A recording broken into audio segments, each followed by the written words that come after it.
It does and it doesn't. Formula One cars are obviously the best cars in the world, the quickest cars in the world, and that obviously appeals to everyone. But the racing, it doesn't seem to really show through with the aerodynamics and everything of the car. The racing is never really as close. I mean, the G20 racing I'm doing this year is bumper to bumper, side by side the whole way through the race, as you see with the previous races. Whereas F1, you kind of almost know who's going to win from the start, and that doesn't appeal to me. So I have mixed reactions on that, but it was still somewhere I'd like to look at.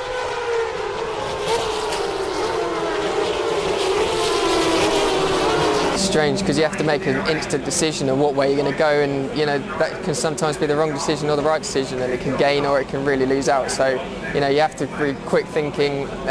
Your reactions have to be lightning, and to be a top racing driver, you're going to have that. And when someone spins in front of you, you've got to avoid them, and you've got to have the experience also with you, because if you don't have the experience of knowing what a car might do when they spin, you can end up in the wrong place. So experience is a big part of it as well. Daylight between Kieran Vernon in second place and Spencer McCarthy, who occupies third. Checkered flag away towards as they head towards the start finish line. Kieran Vernon and Julian Barrett sail towards the finish line. Julian Barrett takes victory by 26,000 of a second. Kieran Vernon is second. Spencer McCarthy finishes in third place.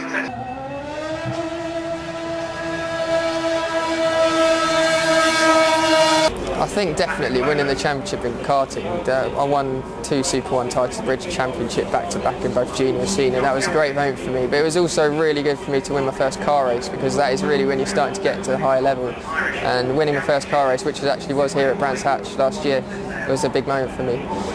Some of the worst moments are always, mechanical failures when you're leading the race. Last year when I was karting comes to mind, when I was leading the race, and if I'd have won that race, which looked very likely, I would have won the championship. And unfortunately it broke down with 2 laps to go, and that is gutting, but I'm still managed to win the championship, but I didn't get it to sew it up the race early. So moments like that basically, and there's always a few. Like Snetterton this year, he set us back miles in the championship, we lost 51 points, so that's another moment that could cost us at the end of the year.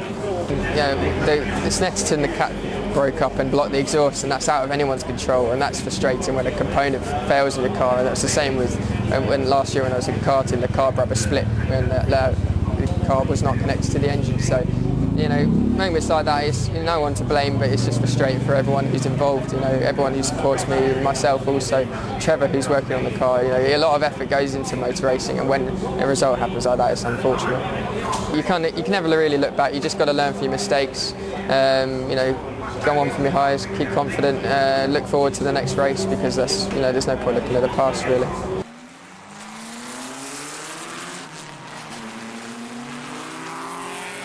Been attending the Race Drivers Academy, and they've been very helpful in aiding me with my fitness and diet. I think it's very important, especially when you start getting into the single seaters, which are very high grip and G-force, so it's important to be fit. I mean, I try to keep going to the gym regularly, about 2-3 times a week, and I also try to make sure on race weekends that I'm eating things that will give me the best energy that I can get when I'm out on the track to give me the best chance of winning.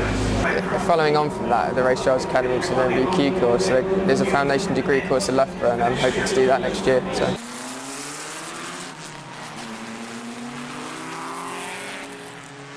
Yeah, I think there's a lot of benefits from it. I mean, generally all aspects of motorsport. I mean, the PR side, the racing side, and also the technical side of racing. A lot of people can help younger drivers try and make the right steps, and I think that will benefit me a lot. So off we go then for a lap of the short circuit here at Brands Hatch. I had the top 3 with me. Julian Barrett, our winner, wearing the garland, and he shall be waving at the various groups and couples of people. Julian, second race of the season. That was not really anybody's motor racing set.